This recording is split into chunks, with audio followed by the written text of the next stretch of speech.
Welcome to my channel. World Scene News. Subscribe to my channel for news updates all around the world.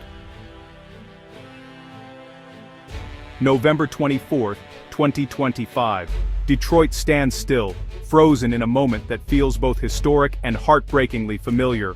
The city, once the beating heart of American industry, is now gripped by a cold wind and a sense of finality. The streets are quieter than usual, as if the city itself is holding its breath, waiting for news that everyone already knows. The chill in the air is more than just the onset of winter. It's the icy realization that an era has ended. The city's heart, the auto industry, has been dealt a devastating blow, one that reverberates through every neighborhood, every household, every memory. Stellantis, once a pillar of Detroit, is shuttering factories and shifting production, erasing thousands of jobs overnight. The company's decision is more than a business move. It's a seismic shift that leaves a gaping hole in the city's soul. The hum of the assembly line, once a symbol of hope and stability, has gone silent. The rhythmic clatter of machines, the camaraderie of workers, the pride in building something lasting, all of it has vanished, replaced by an eerie stillness. For generations, Detroit families built their lives around these plants. Fathers, mothers, sons, and daughters all found purpose and dignity in their work, passing down stories of resilience and pride. Now, that legacy is in ruins. The factories that once promised security now stand as monuments to loss, their walls echoing with memories of better days. The closure of iconic facilities like Warren and Sterling Stamping is more than economic loss. It's a deep betrayal. These plants were more than workplaces. They were the backbone of entire communities, the source of local pride and identity. Temporary layoffs earlier this year were just the beginning. Now, the collapse is total. Hopes that the shutdowns would be short-lived have been dashed, leaving families scrambling to figure out what comes next. Stellantis' sweeping restructuring is a shockwave, not just for Detroit, but for the entire region. Towns across Michigan and the Midwest feel the aftershocks, as suppliers, small businesses, and schools brace for the fallout. Driven by tariffs, trade wars, and profit, the company's decision leaves communities reeling. The global forces at play seem distant and abstract, but their consequences are painfully real for those left behind. Detroit's fragile recovery is suddenly at risk, its progress hanging by a thread. The optimism that once fueled a city's comeback is now replaced by anxiety, as small businesses shutter and families consider leaving the only home they've ever known. The psychological impact is immense. What happens to a city when its defining industry vanishes? The loss is not just financial but deeply personal, shaking the very foundation of identity and belonging. The silence of the plants is a stark reminder. The American dream here has been shattered. The flag that once waved proudly over these factories now hangs limp, a symbol of promises broken. This isn't just a business story, it's a tragedy for thousands of families. Each pink slip is a story of uncertainty. Each embrace a silent vow to endure, even as the future grows more uncertain. The city faces a painful reckoning with its dependence on a single industry. Leaders scramble for solutions, but the path forward is unclear and the stakes have never been higher. If the auto giants can leave, what's left for Detroit's people? The next generation looks on, wondering if they too must leave to find opportunity, or if hope can somehow be rebuilt from the ashes. The Motor City's future is uncertain, its identity in question. The murals and monuments that celebrate Detroit's past now stand as haunting reminders of what's been lost and what's at stake. The collapse is not just economic, but existential. Detroit must now search for new meaning, new purpose, in a world that has moved on from what once made it great. Detroit must now confront the terrifying question: what comes next? In the darkness there is fear, but also the faintest glimmer of resilience. The city's story is not over, but its next chapter remains unwritten. For decades, the North American auto industry stood as a shining example of cross-border cooperation and economic integration, until now. Factories in the US, Canada, and Mexico worked in perfect harmony, each playing a vital role in a complex, interconnected system that kept millions employed and economies thriving. But Stellantis' recent decisions have toppled this delicate balance, exposing just how fragile the system truly is. What once seemed unbreakable now appears vulnerable to sudden shocks. The first warning came in April as layoffs swept through key Midwest plants.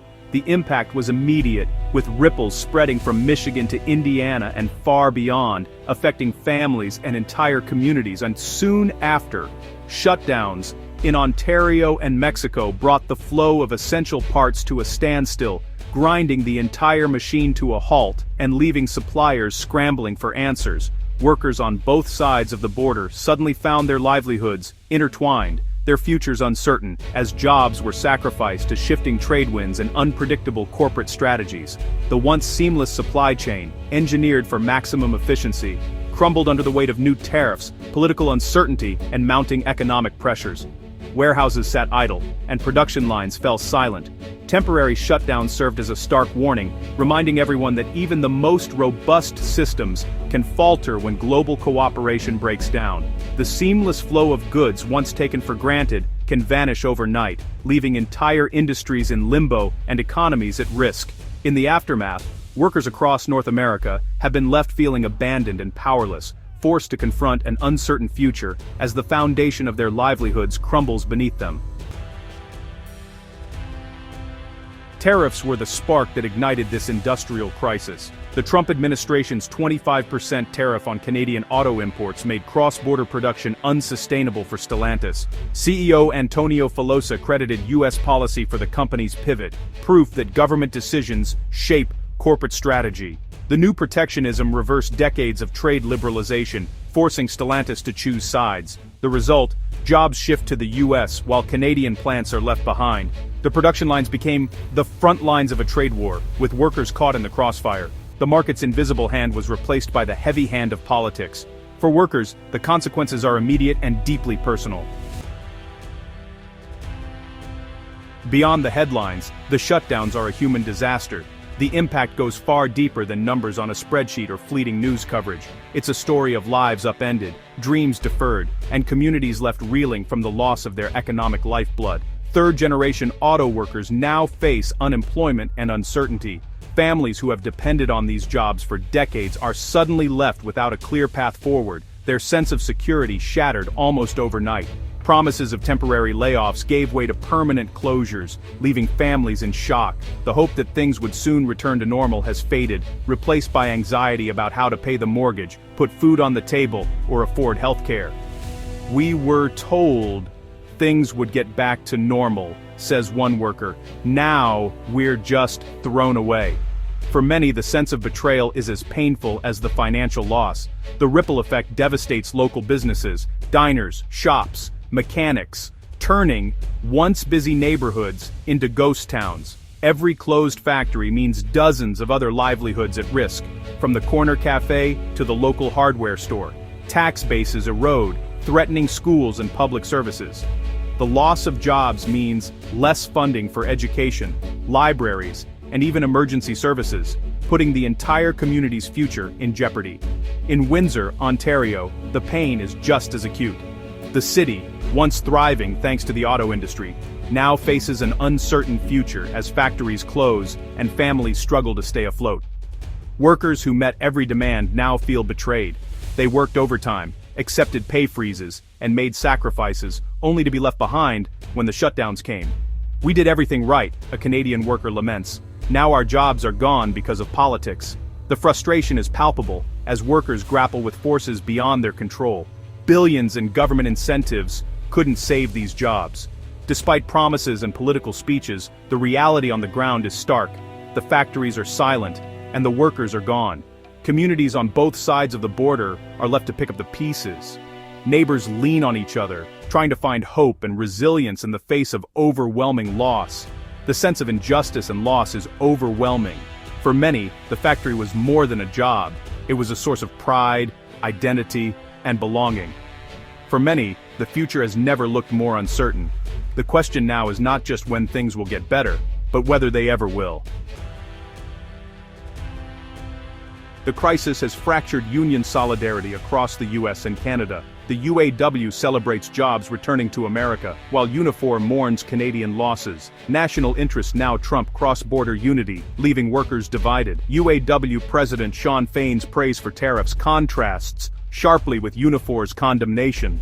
Stellantis benefits from this division, facing a weakened labor movement. workers in both countries feel betrayed by their leaders and powerless against corporate decisions. The dream of international solidarity has been replaced by a zero-sum struggle for survival. For Canada, Stellantis' retreat is a bitter betrayal. Billions in public investment were meant to secure jobs, but now seem wasted. Canadian leaders threaten legal action, calling the move an act of economic aggression. The fallout spreads. Honda and GM also scale back in Canada, deepening the crisis. A $5 billion emergency fund is launched to support affected workers, but it's a stopgap. The US tariffs have triggered a wave of disinvestment, leaving Canada's manufacturing base in jeopardy. The partnership between the two countries has soured, replaced by distrust and economic warfare. Canada braces for a long, painful adjustment. The sense of loss is national, not just local. Stellantis' crisis isn't confined to North America. It's global. The same cost-cutting and plant closures have devastated communities across Europe. Historic plants in Austria and the UK have shut down, sending a chilling message to workers everywhere. Temporary shutdowns and layoffs have become the norm in Germany, France, Spain, and beyond. The company's strategy is clear: maximize profit, no matter the human cost. In response, workers are organizing outside traditional unions, forming international action committees. They're using social media to build solidarity and share strategies. The fight against corporate power is going global, as workers seek to reclaim their future. Amid the devastation, Stellantis offers a single bright spot: new investment in Belvidere, Illinois. Production of the Jeep Compass will move there, creating 5,000 new jobs. For Belvidere, it's a lifeline, a second chance for a town on the brink. Local leaders hail it as a victory for America First policies. But these jobs come at the expense of thousands lost in Canada and the Midwest. The celebration in Illinois is shadowed by pain elsewhere. Stellantis' strategy creates clear winners and losers, deepening divisions. For many, the promise of new jobs feels like cold comfort. The wounds left by the shutdowns are far from healed. In Detroit, hope is hard to find. The city's fragile recovery is threatened by the loss of its industrial core. Job losses strain the social fabric, risking a return to decline and hardship. Leaders scramble for solutions, but diversification takes time. Yet Detroit's resilience endures. Anger and betrayal are fueling grassroots action. Workers are demanding accountability from unions and politicians alike. The city stands at a crossroads: decline or reinvention. The collapse may finally force Detroit to break its auto industry dependence. The journey ahead will be tough, but the Motor City's spirit is unbroken. Detroit's fight for its future is just beginning.